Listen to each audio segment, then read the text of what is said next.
যারা যারা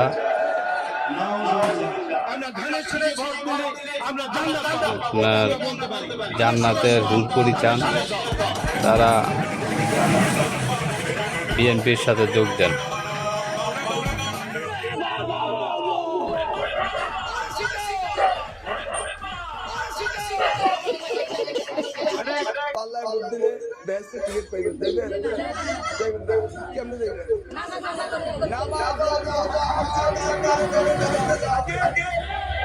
এই পুরা কথা শুনবেন না।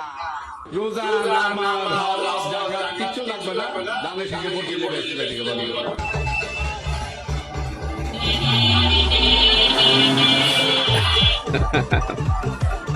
বলি বাবা